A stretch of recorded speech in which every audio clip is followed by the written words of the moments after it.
Ens estem avui aquí per presentar-vos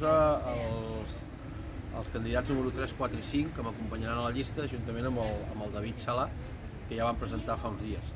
De número 3 vindrà la Vanessa Mànyic. Ella és escritora, sommelier de te, ambaixadora del Teacup Mundial a Espanya i comerciant al Barri Vell.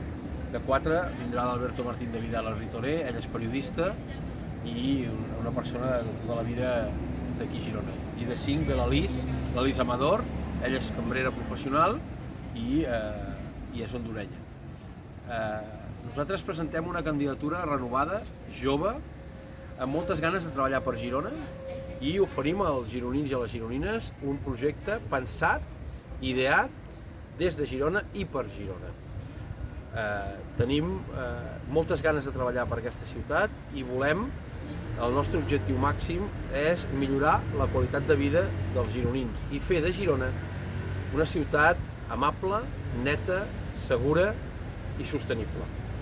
Des de ja fa un temps cap aquí, els governs municipals s'han dedicat més a treballar o s'han preocupat per temes identitaris i partidistes, i en canvi han deixat de banda buscar solucions als problemes reals dels ciutadans i ciutadanes de Girona. Des de ja fa temps també pensem que al capdavant de l'Ajuntament de Girona hi ha d'haver-hi un canvi de persones, però també un canvi de polítiques i un canvi de maneres de portar aquestes polítiques, d'executar-les i de gestionar-les. I el Partit Popular és en aquest moment l'única força no independentista que pot garantir aquest canvi. Som, com podeu veure, un equip jove, però amb experiència. I estem preparats per liderar la transformació que la nostra ciutat, que Girona, necessita i es mereix.